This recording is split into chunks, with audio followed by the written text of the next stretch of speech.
Good morning વિદ્યાર્થી મિત્રો.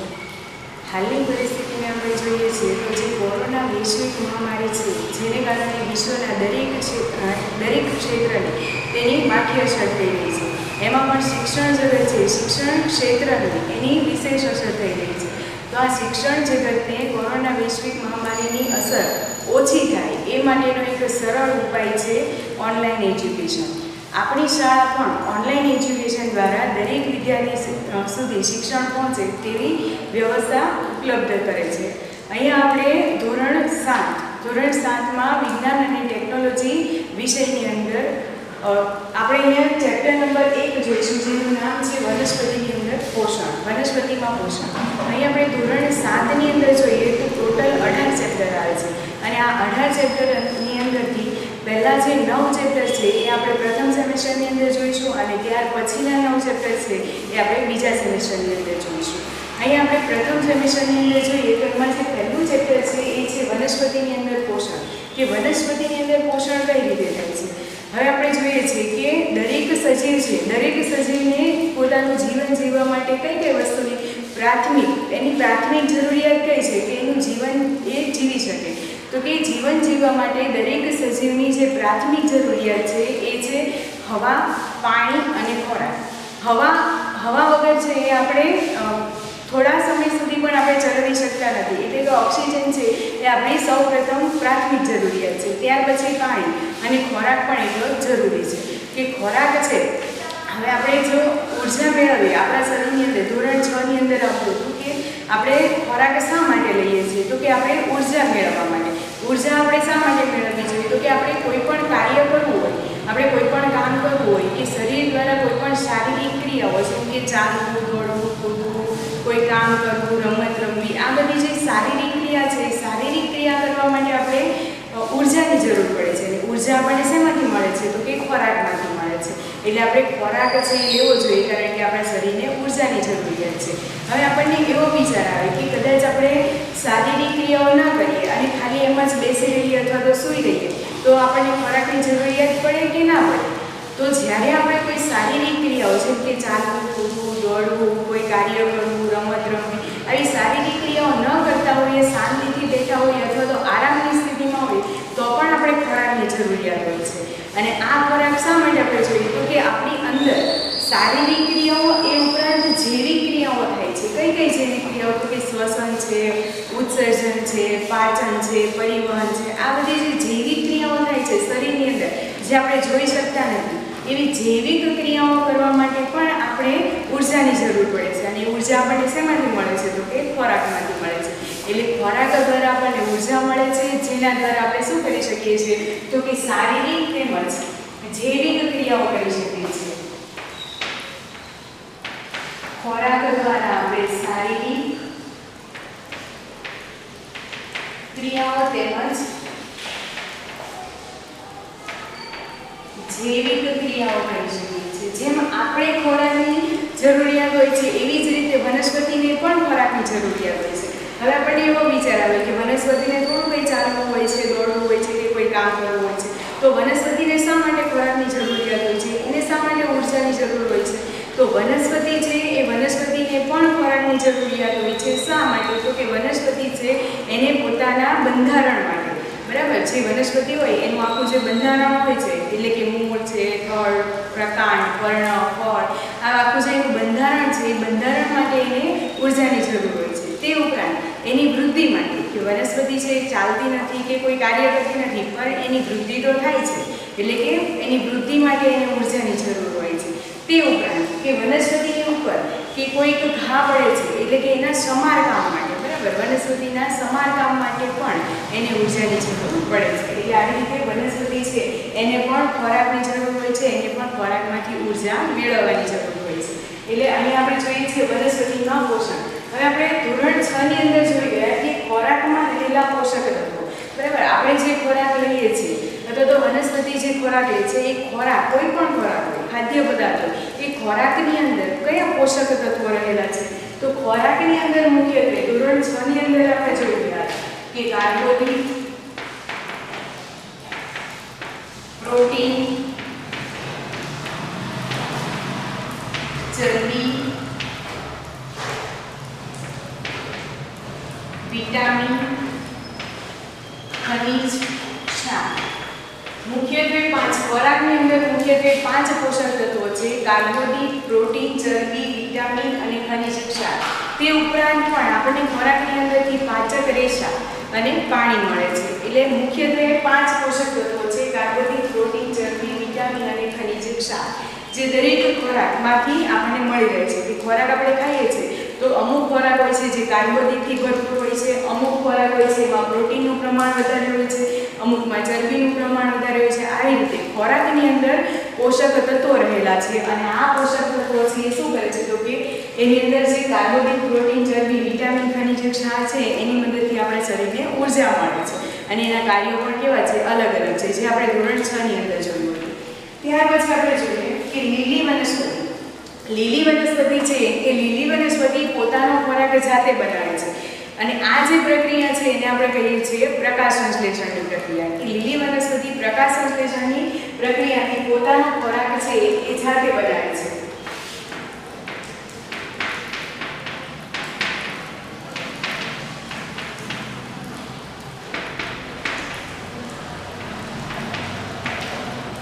જ્યારે પ્રાણીઓ છે, પ્રાણીઓમાં કોઈ પણ પ્રાણીઓ આવી શકે, કે મનુષ્ય છે એ પણ એક પ્રકારનું સામાજિક પ્રાણી છે. પ્રાણીઓમાં મનુષ્ય, પાલતુ પ્રાણી, જંગલી પ્રાણી, આ બધાનો સમાવેશ છે એ પ્રાણીની અંદર થાય છે.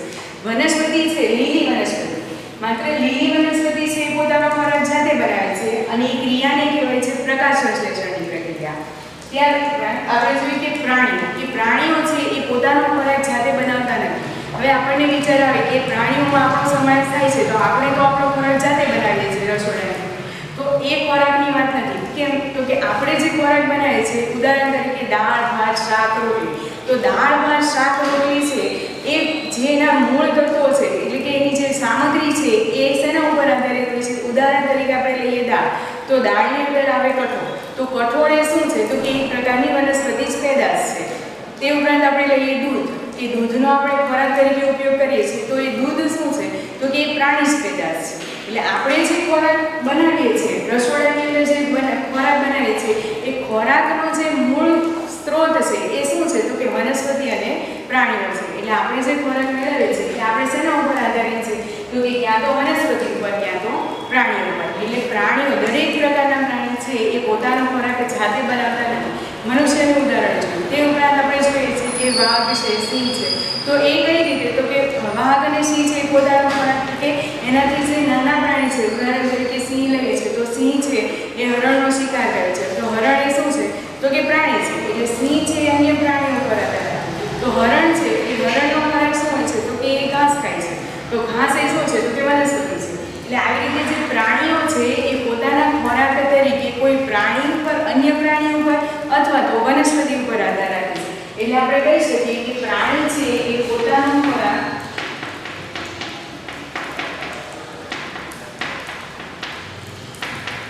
જાતે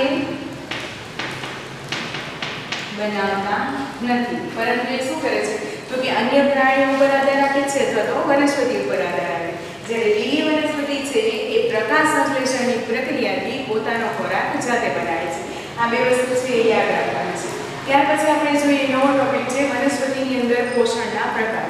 કે વનસ્પતિ છે એની અંદર પોષણના પણ પ્રકાર પડે છે અને પોષણના પ્રકાર કયા છે એ પહેલા આપણે શબ્દને સમજીએ કે પોષણ છે. પોષણ કોને કહેવાય? બરાબર. તો આપણે જે ખોરાક લઈએ છીએ, પોષણ જે શબ્દ છે એનો અર્થ શું થાય છે? તો કે આપણે જે ખોરાક લઈએ છીએ એ ખોરાક આપણે મોં માટે આપણા શરીરની અંદર દાખલ કરીએ છીએ અને શરીરની અંદર જઈ અને એ ખોરાકનું વિઘટન થાય છે અને એમાંથી જે આ ખોરાકમાંથી જે પોષક તત્વો છે એ આ પોષક તત્વો આપણા શરીર માટે ઉપયોગી બને છે. એટલે પોષણ કોને કહેવાય? તો કે આપણે શરીર દ્વારા ખોરાક લઈએ છીએ અને શરીર દ્વારા તેનો ઉપયોગ કરીએ છીએ. કઈ રીતે ઉપયોગ કરીએ? તો એમાંથી આપણે જે કાર્બોદિત, પ્રોટીન, ચરબી, વિટામિન, ખનિજ, ક્ષાર, આ બધા જે પોષક તત્વો છે આપણા શરીર માટે ઉપયોગી છે. એટલે આપણે જે ખોરાક લઈએ છીએ તેનો શું થાય છે? ઉપયોગ થાય છે. તો અહીંયા પોષણની વ્યાખ્યા શું આવશે? તો કે પોષણ એટલે સજીવો દ્વારા ખોરાક ગ્રહણ કરવાની અને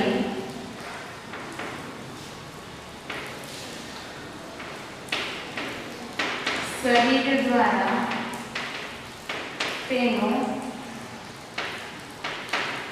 ઉપયોગ કરવાની ક્રિયાને પોષણ કહે છે। વ્યાખ્યાને આપણે જોઈએ કે સજીવો દ્વારા ખોરાક ગ્રહણ કરવાની, કોઈ પણ સજીવો દ્વારા ખોરાક ગ્રહણ કરવાની અને શરીર દ્વારા તેનો ઉપયોગ કરવાની જે ક્રિયા છે એને આપણે શું કહીએ છીએ? પોષણ। અહીંયા પોષણની વ્યાખ્યા છે આપણે યાદ રાખવાની છે, 1 માર્ક્સનો સવાલ છે। પોષણની વ્યાખ્યા શું થાય? તો કે સજીવો દ્વારા, કોઈ પણ સજીવો દ્વારા ખોરાક ગ્રહણ કરવાની અને શરીર દ્વારા તેનો ઉપયોગ કરવાની જે ક્રિયા છે એને આપણે પોષણ તરીકે ઓળખીશું। ત્યાર પછી આપણે જોયું કે લીલી વનસ્પતિ છે એ લીલી વનસ્પતિ પોતાનો ખોરાક જાતે બનાવે। અહીંયા આપણે આના પછીનું જે ચેપ્ટર છે એ છે પ્રાણીઓમાં પોષણ, જ્યારે આપણે પ્રાણીઓની વાત કરીશું। અહીંયા ખાલી આપણે વનસ્પતિમાં પોષણની જ વાત છે કે લીલી વનસ્પતિ છે એ લીલી વનસ્પતિ આપણે કીધું કે પોતાનો ખોરાક જાતે બનાવે છે। તો કઈ રીતે એ પોતાનો ખોરાક જાતે બનાવે? એને પણ કોઈ કાચી સામગ્રીની જરૂર પડશે, જેમ કે પ્રાણીઓ છે પોતાનો ખોરાક જાતે બનાવતા નથી, પરંતુ આપણે જે રસોડાની અંદર આપણે રસોઈ તૈયાર કરીએ છીએ તો રસોઈ તૈયાર કરવા માટે આપણે સામગ્રીની તો જરૂર પડશે ને। તો એવી જ રીતે વનસ્પતિ છે એને પણ પોતાનો ખોરાક બનાવવા માટે સામગ્રીની જરૂર પડે। તો આ જે કાચી સામગ્રી છે એ કઈ સામગ્રી છે? એ કઈ રીતે કાચી સામગ્રી ભેગી કરે છે? અને એ ક્રિયાને આપણે કીધું કે જે લીલી વનસ્પતિ પોતાનો ખોરાક બનાવે એને તો આપણે પ્રકાશ સંશ્લેષણ કહીએ છીએ, પણ એ માટે કયા સામગ્રી, કયા ઘટકોની એને જરૂર પડશે? તો કે એના માટે તો આપણે પહેલાં એક રાસાયણિક સમીકરણ જોઈએ કે એની અંદર કઈ પ્રક્રિયા થાય છે કે જેથી કરીને પોતાનો ખોરાક બનાવે। ઉદાહરણ તરીકે આપણે રસોઈ કરીએ છીએ તો આપણે ધારો કે રીંગણનું શાક કરવું છે તો આપણે શું કરીએ? તો કે રીંગણ લઈએ, પછી મસાલા લઈએ, તેલ લઈએ, પાણી લઈએ, આ બધી વસ્તુને આપણે પહેલાં ભેગી કરીએ, પછી એનો વઘાર કરીએ અને પછી આપણે એને ચડવા દઈએ એટલે આપણું શાક તૈયાર થાય। એ શું છે? આપણો ખોરાક તૈયાર થાય। તો એવી રીતે વનસ્પતિની અંદર પણ પ્રકાશ સંશ્લેષણની ક્રિયા છે એના દ્વારા આપણે જેમ રસોઈ કરીએ, આખી જે પ્રક્રિયા કરીએ એને આપણે કીધું રસોઈ કરીએ, તો અહીંયા એવું છે કે જે વનસ્પતિ છે પોતાનો ખોરાક બનાવે છે એ ક્રિયાને કહેવાય છે પ્રકાશ સંશ્લેષણ। અને કઈ પ્રક્રિયા કઈ છે? તો કે વનસ્પતિની અંદર એ સૌપ્રથમ કાર્બન ડાયોક્સાઇડ એટલે કે CO2,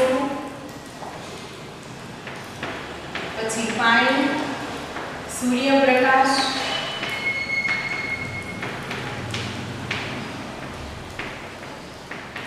હરિત દ્રવ્ય અને જે પ્રક્રિયા થાય અને જે ખોરાક બને છે એ કાર્બોદિત સ્વરૂપે છે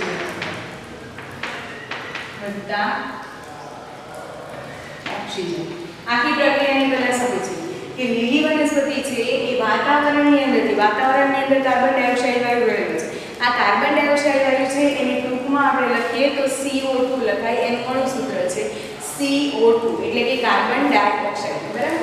આવી રીતે કાર્બન 2 છે એટલે કાર્બન ડાયોક્સાઇડ, પછી H2O એટલે કે પાણીનું અણુસૂત્ર છે H2O। અહીં આપણે એને ખાલી ટૂંકમાં દર્શાવ્યું છે એટલે મેં અહીંયા આખું નામ નથી લખ્યું કે કાર્બન ડાયોક્સાઇડ પાણી, માત્ર એને અણુસૂત્ર દ્વારા દર્શાવ્યું છે કે CO2 H2O લીલી સૂર્યપ્રકાશની હાજરીમાં, બરાબર? આખી જે પ્રકાશ સંશ્લેષણની પ્રક્રિયા થાય છે એમાં સૂર્યપ્રકાશની હાજરી જરૂરી છે એટલે સૂર્યપ્રકાશ, પછી વાતાવરણનો કાર્બન ડાયોક્સાઇડ, પાણી છે વનસ્પતિ છે એટલે પાણી એને ક્યાંથી મળશે? તો કે જમીનની અંદર, આપણે જેને પાણી આપીએ છીએ પાણી, પછી હરિત દ્રવ્ય। તો વનસ્પતિ છે એ વનસ્પતિના પર્ણની અંદર હરિત દ્રવ્ય હોય છે। હરિત દ્રવ્ય એટલે શું? તો કે ક્લોરોફિલ, એને બીજા નામ તરીકે ક્લોરોફિલ તરીકે પણ ઓળખવામાં આવે।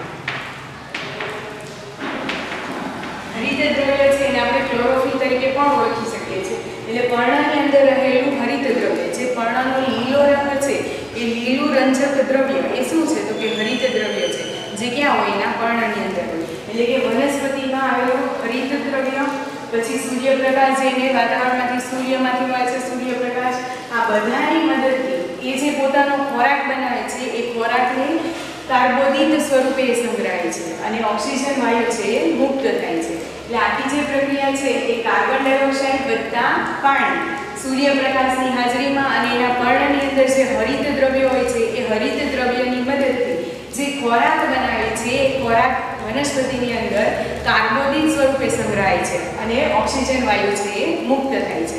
હવે આ જે રાસાયણિક સમીકરણ છે એ રાસાયણિક સમીકરણ આપણે યાદ રાખવાનું છે। સાવ સરળ છે કે CO2 CO2 વત્તા H2O સૂર્યપ્રકાશની હાજરીમાં હરિત દ્રવ્યની મદદથી જે ખોરાક બને છે, જે કાર્બોદિત અને ઓક્સિજન વાયુ છે મુક્ત થાય છે. હવે આપણે એની વ્યાખ્યા સ્વરૂપે આપણે એને કઈ રીતે લખી શકીએ? તો ખાલી તમે સમીકરણ યાદ રાખો તો સમીકરણ ઉપરથી તમને વ્યાખ્યા છે એ યાદ રહી જાય. કઈ રીતે? તો કે પ્રકાશ સંશ્લેષણની વ્યાખ્યા છે. પ્રકાશ સંશ્લેષણ કોને કહેવાય? આપણે એક માર્ક્સમાં પૂછાઈ શકીએ કે પ્રકાશ સંશ્લેષણ કોને કહેવાય, અથવા તો લીલી વનસ્પતિની અંદર પ્રકાશ સંશ્લેષણની પ્રક્રિયા સમજાવો. આવું પૂછાય તો તમને 2 માર્ક્સની અંદર પૂછાઈ શકે કે સમજાવવાનું કે તો તમારે રાસાયણિક સમીકરણ પણ લખવાનું અને વ્યાખ્યા લખી અને પછી એની ટૂંકમાં સમજૂતી આપવાની. એટલે કે એ 2 માર્ક્સનો સવાલ છે. માત્ર વ્યાખ્યા સ્વરૂપે પણ પૂછાઈ શકે પ્રકાશ સંશ્લેષણ એટલે શું. તો આપણે અહીંયા વ્યાખ્યા લખીએ કે લીલી વનસ્પતિની અંદર સૂર્યપ્રકાશની હાજરીમાં હરિત દ્રવ્યની મદદથી, બરાબર, પ્રકાશ સંશ્લેષણ થાય છે એટલે સૂર્યપ્રકાશની હાજરી જોઈશે. હરિત દ્રવ્ય જે વનસ્પતિની અંદર રહેલું છે, સૂર્યપ્રકાશની હાજરીમાં હરિત દ્રવ્યની મદદથી કાર્બન ડાયોક્સાઇડ વાયુનો ઉપયોગ કરે છે અને પાણીનો ઉપયોગ કરે છે. એટલે કાર્બન ડાયોક્સાઇડ અને પાણીનો ઉપયોગ કરી અને કાર્બોદિત અને ઓક્સિજન વાયુ છે એ બનાવે છે. એટલે અહીંયા આપણે વ્યાખ્યા લખીએ. લીલી વનસ્પતિમાં પ્રકાશ સંશ્લેષણની વ્યાખ્યા છે. લીલી વનસ્પતિમાં સૂર્યપ્રકાશની હાજરીમાં હરિત દ્રવ્યની મદદથી કાર્બન ડાયોક્સાઇડ અને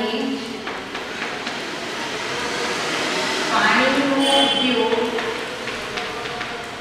કરી લીલી વનસ્પતિ સૂર્યપ્રકાશની હાજરીમાં હરિત દ્રવ્યની મદદથી કાર્બન ડાયોક્સાઇડ અને પાણીનો ઉપયોગ કરી પોતાનો ખોરાક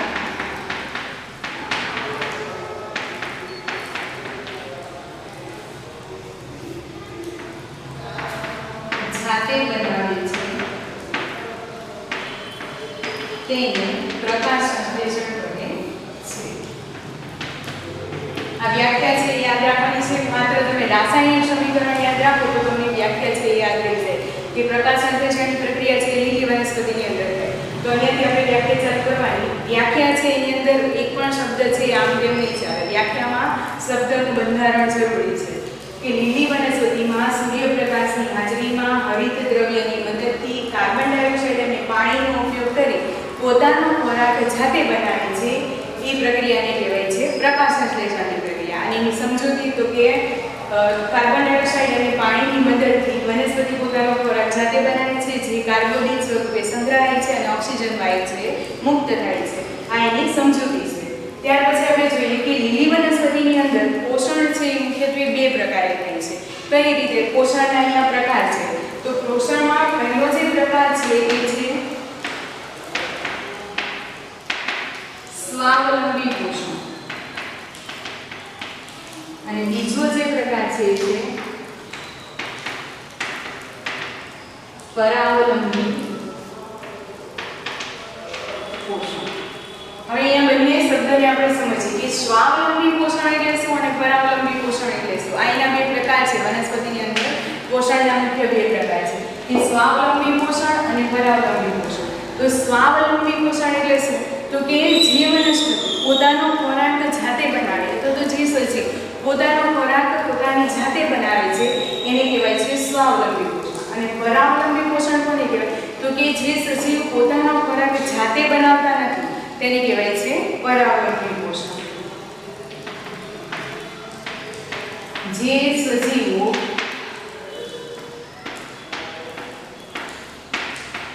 સરળ પદાર્થોમાંથી પોતાનો ખોરાક જાતે બનાવે તેને સ્વાવલંબી પોષણ કહે છે. બરાબર? અહીંયા છે સ્વાવલંબી પોષણ એટલે કે જે સજીવો સરળ પદાર્થોમાંથી, સરળ પદાર્થો એટલે શું? તો અહીંયા આપણે જોઈએ છે કાર્બન ડાયોક્સાઇડ, પાણી, સૂર્યપ્રકાશ, આ બધા કેવા છે? તો કે સરળ પદાર્થો છે કે જે આપણને વાતાવરણની અંદર સરળતાથી મળે છે. એટલે સ્વાવલંબી પોષણની વ્યાખ્યા શું થાય? તો કે જે સજીવો સરળ પદાર્થો પોતાનો ખોરાક જાતે બનાવે છે એને આપણે કહીશું સ્વાવલંબી પોષણ. અને એવા પ્રાણીઓને શું કહીશું? તો કે સ્વાવલંબી પ્રાણીઓ કહીશું. ત્યાર પછી એમાં ઉદાહરણ શું આવી શકે? તો કે આપણને ખબર છે લીલી વનસ્પતિ. લીલી વનસ્પતિ છે એ સરળ પદાર્થોમાંથી પોતાનો ખોરાક જાતે બનાવે એટલે આપણે એને કહીશું સ્વાવલંબી પોષણ. ત્યાર પછી આપણે જોઈએ પરાવલંબી પોષણ. પરાવલંબી પોષણ એટલે શું? તો કે આનાથી બિલકુલ ઊંધું, કે જે સજીવો પોતાનો ખોરાક જાતે બનાવતા નથી તેને આપણે કહીશું પરાવલંબી પોષણ.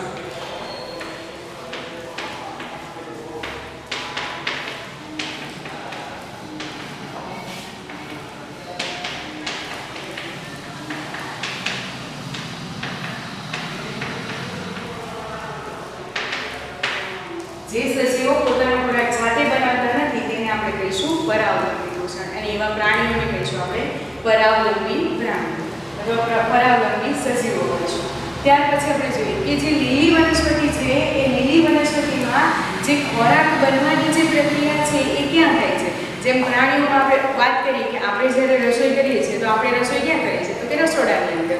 તો અહીંયા પણ એવું છે કે વનસ્પતિમાં ખોરાક બનવાની ક્રિયા ક્યાં થાય છે? એનું રસોડું ક્યાં છે? એનું કારખાનું ક્યાં છે? કઈ જગ્યાએ ખોરાક બને છે?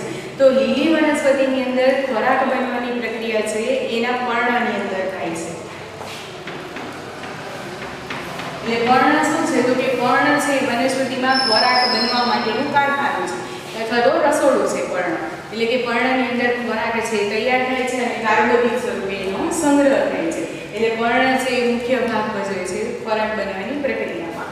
હવે પર્ણમાં ખોરાક બને છે એનો મતલબ શું થયો? તો કે પર્ણ સુધી બધી કાચી સામગ્રી પહોંચવી જોઈએ. જેમ આપણે વાત કરીએ તો કે આપણે રસોડાની અંદર રસોઈ કરીએ છીએ તો બધી સામગ્રી છે રસોડા સુધી તો પહોંચવી પડે કે એમ જ થઈ જાય રસોઈ?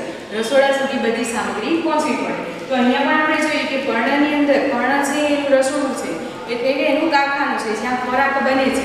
તો ખોરાક બને છે એનો મતલબ કે બધી કાચી સામગ્રી છે. કઈ બધી કાચી સામગ્રી? તો કે કાર્બન ડાયોક્સાઇડ છે, પાણી છે, સૂર્યપ્રકાશ છે, હરિત દ્રવ્ય છે, આ બધી જે કાચી સામગ્રી છે એ ક્યાં પહોંચવી જોઈએ? તો કે એના પર્ણ સુધી પહોંચવી જોઈએ. તો જ પર્ણ છે એ ખોરાક બનાવશે ને. તો અહીંયા પર્ણ સુધી છે આ કાચી સામગ્રી કઈ રીતે પહોંચે છે? તો આપણે પહેલા જોઈએ કે કાર્બન ડાયોક્સાઇડ. બરાબર, કાર્બન ડાયોક્સાઇડ છે એ પર્ણ સુધી કઈ રીતે પહોંચે છે?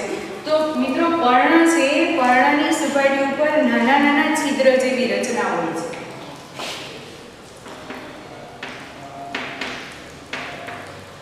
નાના છિદ્રો જેવી રચના હોય છે જેને આપણે કહીએ છીએ પર્ણરંધ્ર. પર્ણરંધ્ર એટલે કે એની પર્ણ છે એની સપાટી ઉપર નાના નાના છિદ્ર જેવી રચના હોય છે જેને આપણે કહીએ છીએ પર્ણરંધ્ર. અને આ પર્ણરંધ્ર છે એટલે કે નાના નાના છિદ્ર પર્ણરંધ્ર છે એ રક્ષક કોષો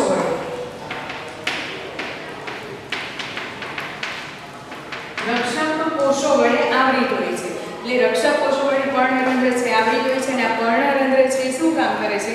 તો કે જે કાર્બન ડાયોક્સાઇડ વાયુ છે કાર્બન ડાયોક્સાઇડ વાયુની આપ-લે કરે છે. બરાબર, એટલે કે કાર્બન ડાયોક્સાઇડ વાયુ લે છે અને ઓક્સિજન વાયુ મુક્ત કરે છે. આમ વાયુની આપ-લે કરે છે પર્ણરંધ્ર. એટલે કે પર્ણની અંદર CO2 કઈ રીતે પહોંચશે?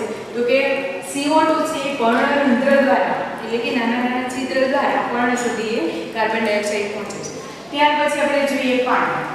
પાણી ઉપરાંત ખનિજ દ્રવ્યો પણ એટલા જ જરૂરી છે. બરાબર, આપણે જે વનસ્પતિ છે એ વનસ્પતિના તંદુરસ્ત વિકાસ માટે આપણે શું નાખીએ છીએ? ખાતર નાખીએ છીએ. તે ઉપરાંત જમીનની અંદર જે માટી હોય છે એ માટીમાંથી ને ખનિજ દ્રવ્યો મળે છે. તો આ પાણી અને ખનિજ દ્રવ્યો છે એ તો મૂળની અંદર હોય છે. તો મૂળમાંથી પાણી અને ખનિજ દ્રવ્ય છે પર્ણ સુધી કેવી રીતે પહોંચશે? તો કે જે વનસ્પતિ છે એ વનસ્પતિની અંદર નાની વાહિની જેવી રચના હોય છે. અને આ નાની વાહિની જેવી રચના દ્વારા પાણી અને ખનિજ દ્રવ્ય છે મૂળમાંથી પર્ણ સુધી પહોંચે છે. જેમ આપણી અંદર જોઈએ આપણે તો આપણી અંદર જે રુધિરના વહન માટે નાની નાની નલિકાઓ આવેલી હોય છે એવી જ રીતે વનસ્પતિની અંદર પણ નાની નાની પાઇપ જેવી રચના આવેલી હોય છે. આ પાઇપ જેવી રચના એને આપણે કહીએ છીએ વાહિની. અને આ વાહિની દ્વારા જે પાણી અને ખનિજ દ્રવ્યો છે એના મૂળ દ્વારા શોષાય છે અને એના પ્રકાંડમાં થઈ એની શાખાઓ દ્વારા પર્ણ સુધી પહોંચે છે. એટલે કે દરેક જગ્યાએ એવી નાની નાની વાહિની જેવી રચનાઓ છે જેના દ્વારા પાણી અને ખનિજ દ્રવ્યો છે એના પર્ણ સુધી પહોંચે છે. ત્યાર પછી આપણે જોઈએ સૂર્યપ્રકાશ. તો સૂર્યપ્રકાશ છે એ તો આપણે સામાન્ય રીતે જોઈએ છે કે સૂર્ય છે એમાંથી એ સૂર્યપ્રકાશ મેળવે છે, પણ એના માટે એને કોણ એને મદદ કરે છે? તો કે હરિતદ્રવ્ય. જે પર્ણની અંદર જે લીલો રંગ છે, લીલો રંગ શેને આભારી છે? તો કે હરિતદ્રવ્યને આભારી છે, અથવા તો આપણે કહીએ છીએ ક્લોરોફિલ. આ હરિતદ્રવ્યની મદદથી એ શું કરે છે? તો કે સૂર્યપ્રકાશ મેળવે છે, બરાબર. પર્ણ છે એ પર્ણ કઈ રીતે સૂર્યપ્રકાશ મેળવે? તો કે એની અંદર જે હરિતદ્રવ્ય છે એ હરિતદ્રવ્ય સૂર્યપ્રકાશને ખેંચી લાવવા માટે મદદ કરે છે, અથવા તો સૂર્યપ્રકાશના શોષણ માટે હરિતદ્રવ્ય મદદ કરે છે. એટલે આવી રીતે પર્ણ સુધી સૂર્યપ્રકાશ કેવી રીતે પહોંચે? તો કે હરિતદ્રવ્ય દ્વારા પહોંચે. હવે અહીં આપણે જોઈએ છે કે દરેક વસ્તુ છે પર્ણ સુધી પહોંચે છે. કાર્બન ડાયોક્સાઇડ તો કે પર્ણરંધ્ર દ્વારા પહોંચે છે. પાણી અને ખનિજ દ્રવ્યો તો કે વાહિની દ્વારા પહોંચે છે પર્ણ સુધી. ત્યાર પછી સૂર્યપ્રકાશ તો કે હરિતદ્રવ્ય દ્વારા એનું શોષણ થાય છે. આવી રીતે તમામ કાચી સામગ્રી છે એના પર્ણ સુધી પહોંચે છે, અને ત્યાર પછી એમાં પ્રકાશ સંશ્લેષણની પ્રક્રિયા થાય છે અને વનસ્પતિ પોતાનો ખોરાક કાર્બોદિત સ્વરૂપે સંગ્રહ પામે છે. ત્યાર પછી આપણે જોઈએ કે ઉર્જા છે, સૂર્ય છે ઉર્જાનો અદ્વિતીય સ્ત્રોત શા માટે કહેવાય છે? તો આપણે અહીંયા જોઈએ છે કે પ્રકાશ સંશ્લેષણની પ્રક્રિયા, જો આમાંથી એક પણ ઘટકની ગેરહાજરી હોય તો પ્રકાશ સંશ્લેષણની પ્રક્રિયા છે એ થઈ શકશે. ઉદાહરણ તરીકે કાર્બન ડાયોક્સાઇડ ન હોય તો પણ પ્રકાશ સંશ્લેષણની પ્રક્રિયા ન થાય. પાણી પણ એટલું જ જરૂરી છે, સૂર્યપ્રકાશ પણ એટલો જ જરૂરી છે.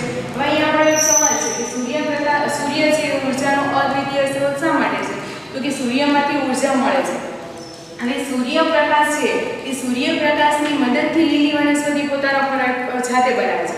ધારો કે સૂર્યપ્રકાશ જ નહીં હોય તો પોતાનો ખોરાક બનાવશે વનસ્પતિ? નહીં બનાવે. વનસ્પતિ પોતાનો ખોરાક નહીં બનાવે તો વનસ્પતિ છે શું થશે? નાશ પામશે, બરાબર. વનસ્પતિનું અસ્તિત્વ રહેશે નહીં, અને વનસ્પતિનું અસ્તિત્વ ન રહે તો કોઈ પ્રાણીનું અસ્તિત્વ રહેશે નહીં. કારણ કે આપણે આગળ વાત કરી કે જે પ્રાણીઓ છે એ પ્રાણીઓ પોતાનો ખોરાક ક્યાંથી મેળવે છે? તો કે વનસ્પતિમાંથી, લીલી વનસ્પતિમાંથી અથવા તો અન્ય પ્રાણીઓમાંથી.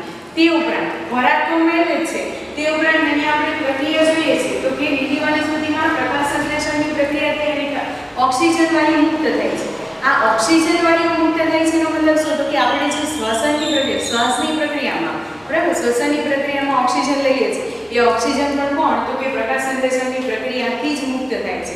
હવે જો સૂર્ય જ ન હોય તો પ્રકાશ સંશ્લેષણની પ્રક્રિયા ન થાય, પરિણામે લીલી વનસ્પતિ પોતાનો ખોરાક નહીં બનાવે, અને લીલી વનસ્પતિ ખોરાક નહીં બનાવે તો પ્રાણીઓને પણ ખોરાક નહીં મળે, અને ખોરાક તો નહીં જ મળે, તે ઉપરાંત ઓક્સિજન પણ નહીં મળે. એટલે કે સૂર્ય છે કેવો છે? ઉર્જાનો અદ્વિતીય સ્ત્રોત છે, કારણ કે સૂર્યપ્રકાશની મદદથી લીલી વનસ્પતિ પ્રકાશ સંશ્લેષણની પ્રક્રિયા કરે છે. એવો જ એક સવાલ છે બીજો કે પ્રકાશ સંશ્લેષણ વગર પૃથ્વી પર જીવન શક્ય નથી. તો એમાં પણ એવું જ હશે કે પ્રકાશ સંશ્લેષણની પ્રક્રિયા ન થાય તો લીલી વનસ્પતિનો નાશ થાય, અને લીલી વનસ્પતિ ન હોય તો પ્રાણીઓનું અસ્તિત્વ પણ નથી. અહીંયા આપણો જે ટોપિક છે એ પૂરો થાય છે આજનો. અહીંયા આપણે પહેલેથી જોઈએ છીએ કે ખોરાકમાં રહેલા આપણે ઘટકો જોયા, ત્યાર પછી લીલી વનસ્પતિ પોતાનો ખોરાક જાતે બનાવે, પ્રાણીઓ અથવા તો વનસ્પતિ ઉપર આધાર રાખે છે. ત્યાર પછી પોષણની વ્યાખ્યા એ પણ મહત્વની છે, એક માર્ક્સની અંદર પૂછાઈ શકે.